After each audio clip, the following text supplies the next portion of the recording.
Guys, what's going on? Hello and welcome to Music-Palooza Volume 3.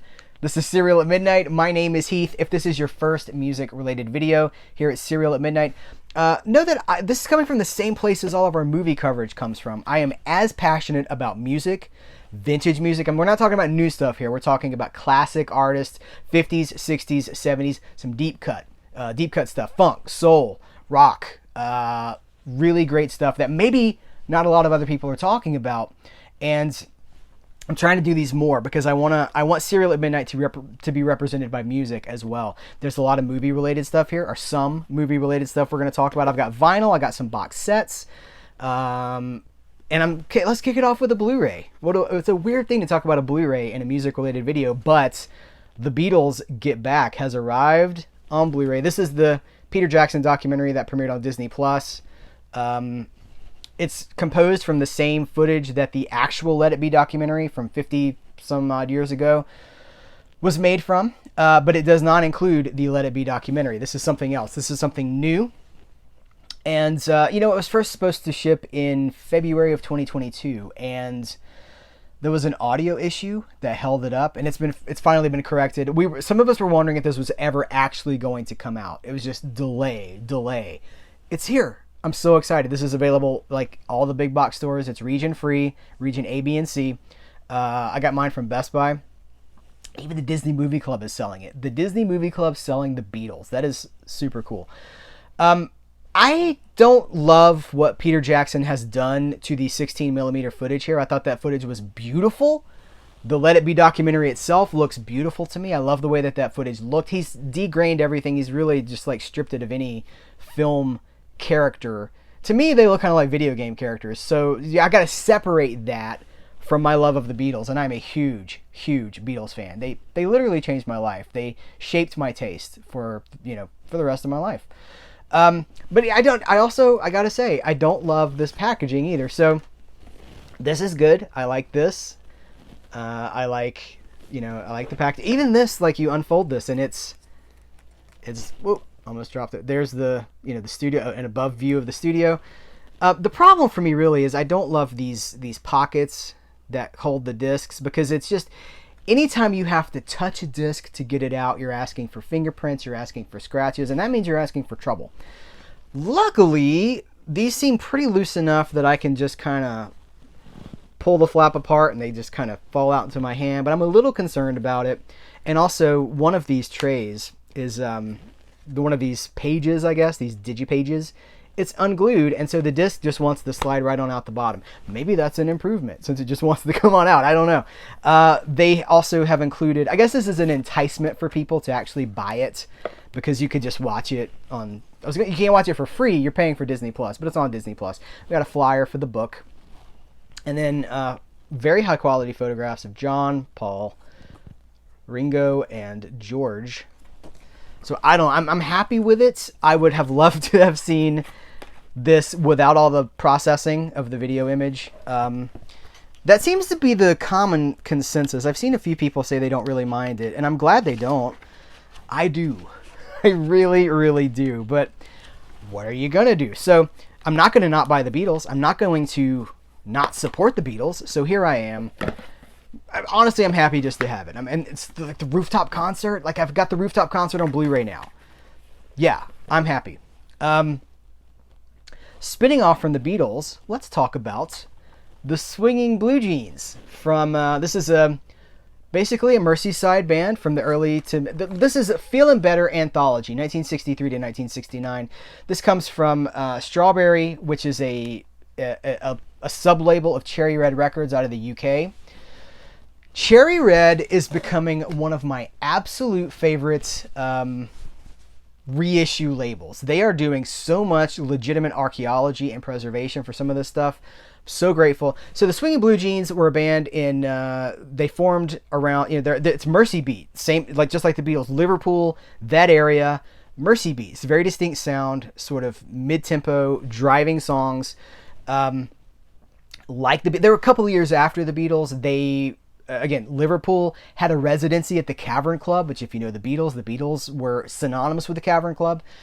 The Swingin' Blue Jeans went to Hamburg, where they formed their chops. You know, they were like tested in fire, those Hamburg audiences that would let you know if they didn't like what you were playing. And then they come back and they had a few hits. This is the band, and if you know the Beatles, you know some of these songs, because a lot of these are in earlier Beatles albums, like the Beatles Anthology. So Dizzy Miss Lizzy is one that you would probably know. Hippie Hippie Shake, which is a great song. But what's interesting too is to see how this band evolved over the years, and then by like the mid '60s, they're evolving into that Beach Boys sound, and then the psychedelic era comes in, and you've got this whole different thing. So they continued past 1969, but barely. This is most of everything that they did, including, I gotta tell you guys, here's what it's 3 discs, and they've even got their early EMI audition and commercial tests here for the first 3 songs are basically their audition, and then of course they got to re-record them in better studio versions. But those are included. Like, it's exhaustive. It is just exhaustive, and I think that that's great. Here's what we're dealing with, and it comes with a very, very informative booklet. I love reading these booklets because they tell you so much of what you need to know about the band. I really like this. As I've been listening to this, every time I listen to it, it grows on me a little bit more. Because I knew some of the earlier songs. Like, I know Hippie Hippie Shake. I know Dizzy Miss Lizzy. I'm trying to think if there's any more. Shake, Rattle, and Roll. That sort of thing. Check out, if you want to know what they sound like, I'm going to recommend you check out Sandy. The YouTube, Swingin' Blue Jeans Sandy. It's a cover of Ronnie the Daytonas. Ronnie the Daytonas is sort of a surf rock band from the mid '60s, and their version of Sandy is, it's chasing that Beach Boys sound. What the Swingin' Blue Jeans brought to it is on a whole other level. And I actually wonder if this was any sort of an influence on Edgar Wright for Last Night in Soho, because the song it's an American, like Ronnie the Daytonas, an American band, you know. But what it became here is something else, and if you listen to it, it's a really beautiful song. Anyway, check it out. This stuff is great. It has all their singles from the 60s. It has they had one album. That album is here as well. They had an album that was Canadian only. That's here. It's like everything from the 60s. There's even a song, and I don't know, I've tried to find where this comes from. They list credits for where all this stuff comes from. You're like, this was a single, this was a B-side, this was a Canadian release, this was a Scandinavian release, right? There's one song, no attribution. It's like nobody knows where it came from. It was just in the vaults. I don't know if it's unreleased. So it really is like the kitchen sink for the Swingin' Blue Jeans, but it's great stuff. So I'm going to highly recommend that to you. We're going to be talking a lot about Cherry Red Records in this episode because they do a lot of fantastic stuff. In fact, let me just go ahead and jump over there.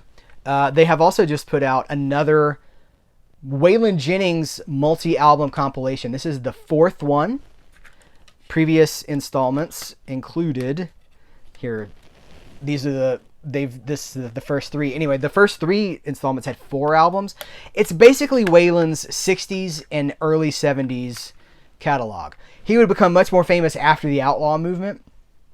But he'd been around, like he played with Buddy Holly's band. He didn't get on the plane the night that the American Pie went down, which is where the song American Pie comes from. You guys know the history of American Pie, I'm sure. But Wayland Jennings was supposed to be on that plane. And he actually said something, he said, I hope your plane crashes. Like Buddy Holly was giving him a hard time. He's like, I hope your plane crashes. And he carried that with him for a long time. So these are earlier Wayland Jennings albums, but it's Wayland, Just to Satisfy You, and Country Folk with the Kimberleys. He also has an album called Folk Country. Don't get them confused. It's different stuff. This is Wayland in the studio system. This is Wayland in the Nashville sound. Chet Atkins is involved here. Nashville sound, big, sweeping strings, kind of sappy. And then he would kind of get fed up with that. He wanted to be who he was. He didn't want to be controlled. It's, maybe not the best representation. If you're brand new to Wayland Jennings, first of all, you got to check out like the Dukes of Hazzard theme song and like his great 70s and 80s stuff. But if you for guys like me, I love the earlier stuff. I love doing the work, filling in the blanks and things like that. And Bear Family put out a huge Wayland Jennings box set that's pretty exhaustive. I think they put out a few actually. But those are expensive, and they're again like complete and you pay for it. Here you can kind of pick and choose, and these are running, you know, $15-20. It's 2 discs. At the moment, I have 17 Wayland Jennings albums on my phone. That's where I listen to stuff at the house. I listen to vinyl at the house. I listen to things through our speakers and everything. But I like having my music with me on the go. So I always rip my music digitally, and I have it all on my phone as well. So 17 Wayland albums on my phone. But this comes from Morello, which is a sub-label of Cherry Red Records. And we're not done talking about Cherry Red, because I'm telling you guys, it's the best. From who is putting this out? Is this Atlantic? Oh, it's Abco. That is super tiny writing. Anyway, the Animals, Eric Burdon and the Animals, their first 4 American albums have just been reissued within the last couple of weeks. So we have the Animals, which is the one that has House of the Rising Sun on it. We have the Animals on Tour, which sounds like a live album, but it's not. It's a studio album. We have the Animals, Animal Tracks, which is their 3rd album. Thankfully, it even says, like, their 3rd effort. And then we have Animalization. All of these have been remastered. They sound great. They've all got bonus tracks on them as well. They have extensive... Here, they're beautiful, too. The color and everything, the way they... I'm a big fan of presentation, you know, which you don't get with an MP3 or a stream or on Spotify. Some of you guys might be like, I could just listen to it on Spotify. I mean, you know what? Maybe if you want to Spotify some of this stuff, go for it, because you could just Spotify some of these albums. I don't know if they're on Spotify. History of the album. Cool essays. This is, let's see, who is this by? This essay was written in 2013. David Frick, Rolling Stone. Fricky? Rolling Stone head honcho guy. They all 4 have that. Okay, so here's what I should do. I need to be giving you guys recommendations. Let's go back to Wayland real quick. Just to satisfy... I'm trying to think what I want you guys to listen to. Okay, for Wayland, listen to Brown Eyed Handsome Man. That's his cover of a Chuck Berry song. Listen to MacArthur Park. You know that old schmaltzy song that's Richard... I can't... listen to MacArthur Park and Lonely Weekends. Those are the 3 I'm going to recommend off of that. And I'm only going to recommend... So House of the Rising Sun, if you're not familiar with it. Do I want to recommend any more? So this is where I could get myself in trouble, because I'm just like, just listen to the whole album. Animals, I should say, We Gotta Get Out of This Place, like a big anti-Vietnam song. You probably know that song from movies. Probably House of the Rising Sun, too. But that's a good place to start. This is super cool. This is a reissue of a very hard to find LP, and it has been reissued on LP as well. It's a CD and an LP at the same time. I have the CD version. This is Young Holt Unlimited doing plays Superfly. It's instrumental. Well, star by that. Young Holt Unlimited, funky. Soulful Strut. That's it. YouTube. Young Holt Unlimited, Soulful Strut. You know that song. It's in a ton of commercials. But this is, what do you, it's 1973. And this record goes for between $50 and $100 if you can find it. So thank goodness for the reissue. But it is like really, really groovy. And by groovy, I don't mean like groovy, man. I mean like grooving, like It's just like this sexy, driving funk soul. 73, right? So it's when funk and soul are starting to turn into R&B, and it's becoming something else. But it is just like, if you like the music from Shaft, if you like Isaac Hayes, if you like, you know, that very particular blaxploitation sound. I mean, they're playing songs from Superfly, right? So Freddie's Dead, Pusher Man, Superfly. They also get into some other stuff here, like Could It Be I'm Falling in Love, which is probably my new... The cover of Could It Be I'm Falling in Love, probably my favorite cover of that song. They do... They Long to Be Close to You, you know that Carpenter song, Close to You? But they do it with, so it's like kind of funky, right? And then they do it with a talk box. You know, like Frampton Comes Alive, he's like, wow, wow, wow, wow, wow, wow. They do that, so it's like, so that song actually does have lyrics, but it's super stylized and done through a talk box. It's great. It's a great, great album. I have been listening to it a lot. I'll tell you what, I just finished playing Mafia, the definitive edition of Mafia on the PlayStation 4.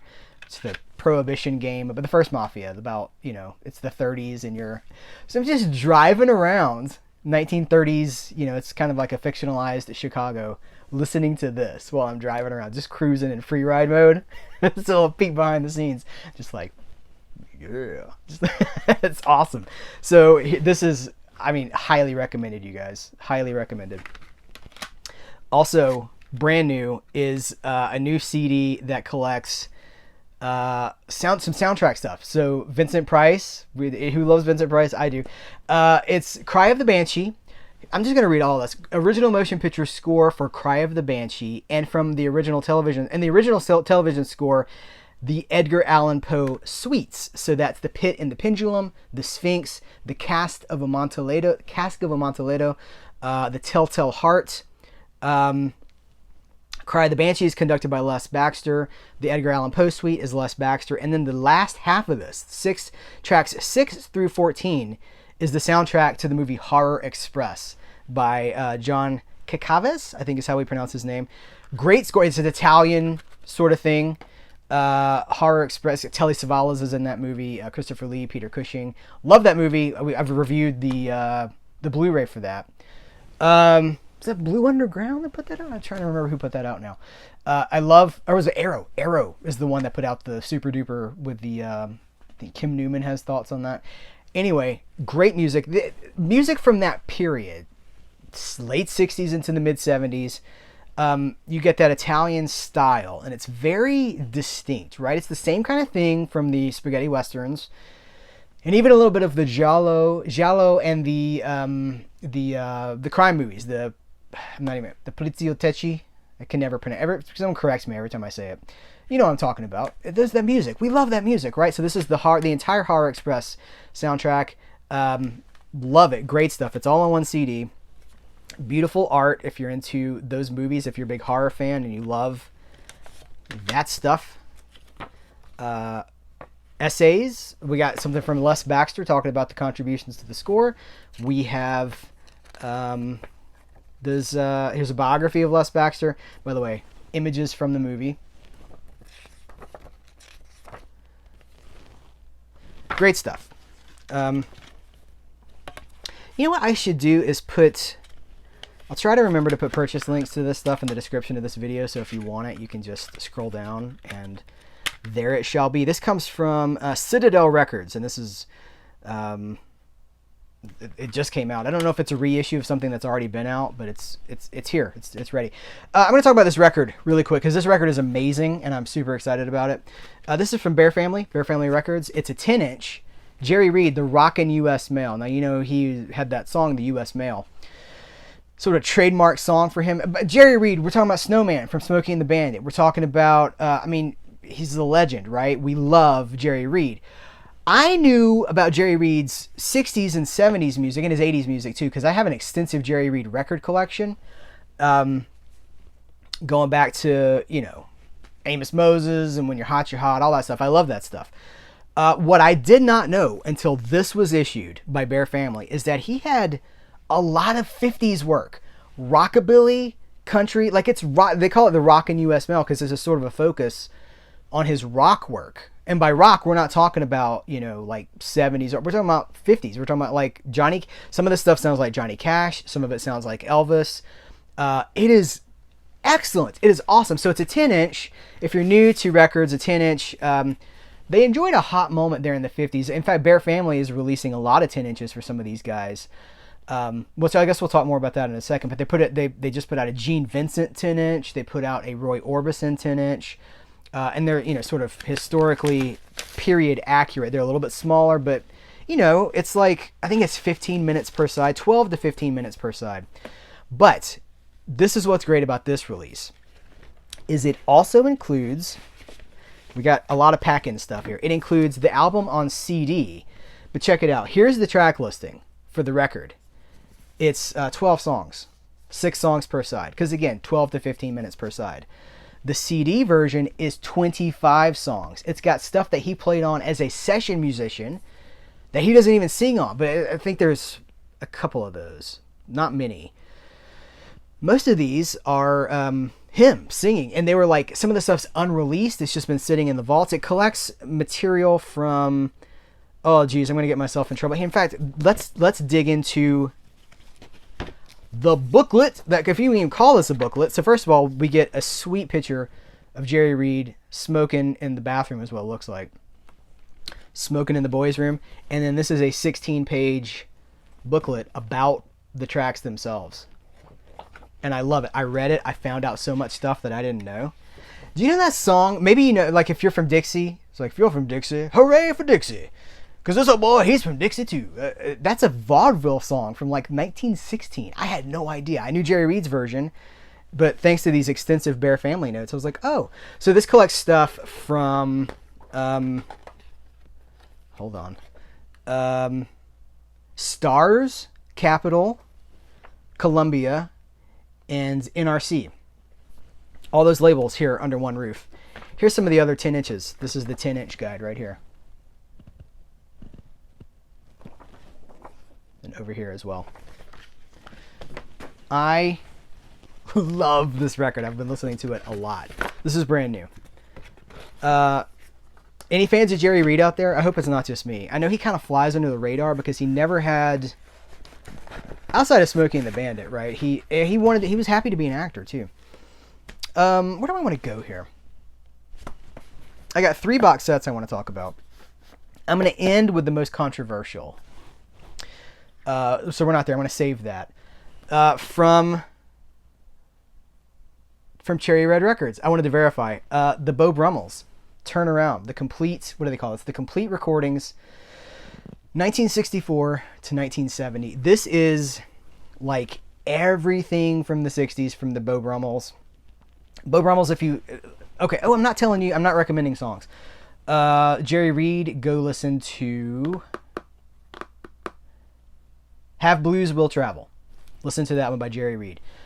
From this CD, listen to main title from Horror Express. From Superfly, listen to Could It Be I'm Falling in Love, right? Okay, there we go. Back on track. Beau Brummels, you probably know their song Laugh Laugh. It's probably their biggest hit.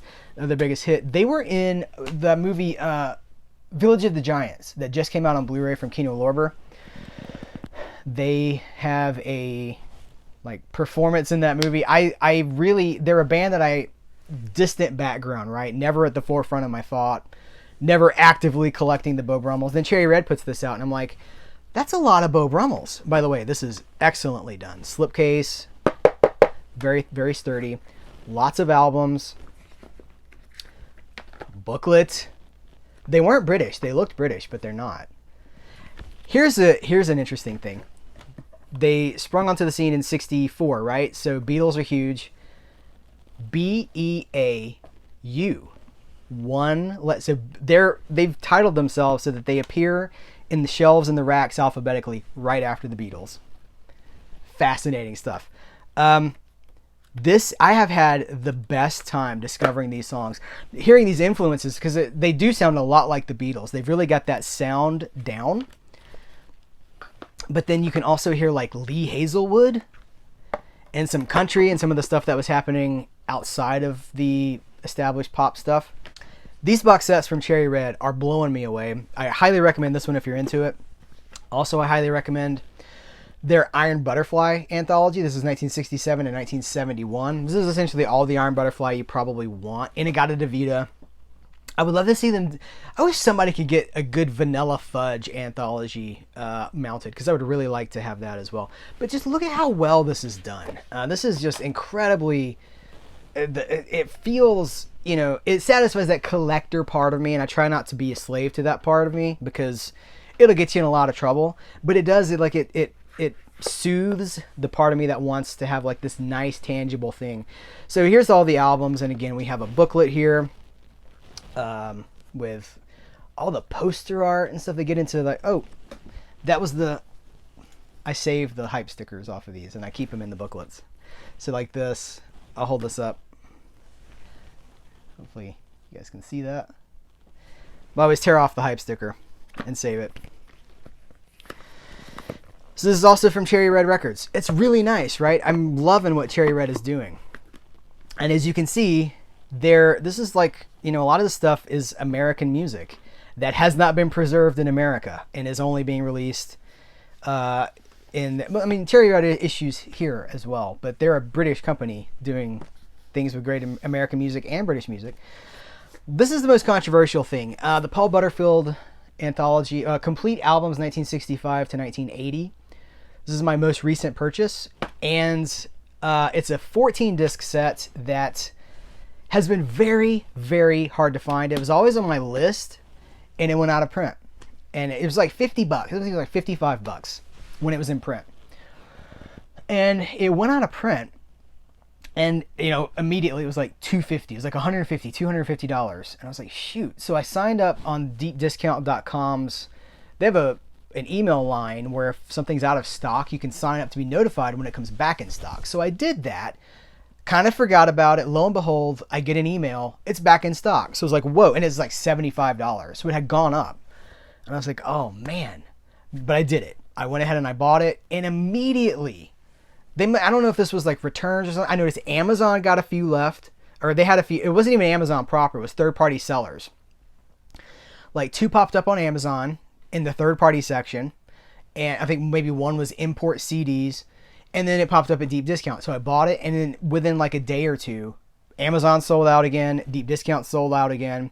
So this shows up. I'm super happy to have it. But guess what? It's missing disc 2, which is East West. Their second, Paul Butterfield Blues Band second album.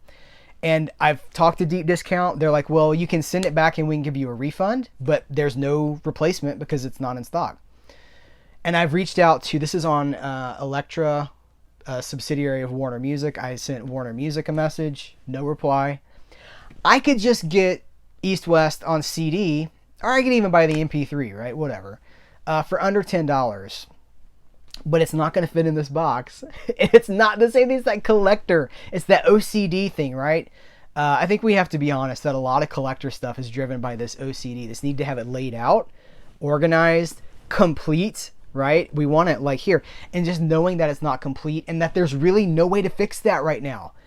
That's hard for me. So that's the struggle, man. So I'm still deciding. I'm probably just going to keep it and get that second CD, but it won't be in here and it won't be complete. So I'm not sure exactly what to do about it. I don't think there's anything I can do about it. If you got any tips or any advice, let me know. Anyway, that's going to do it for this Music-Palooza. We covered a lot of ground here. Remember, purchase links for this stuff will be in the description of this video. And if you use those, you're kicking a little bit of money my way through, a few pennies on the dollar, but every little bit helps. And you're getting some cool stuff. So what are you listening to? What are you buying? You got anything that's, sort of like this, some deeper cuts, some vintage awesomeness that you want to share? Let's talk about it in the comments below. Guys, thanks so much. Take care. Until next time, I will catch you later.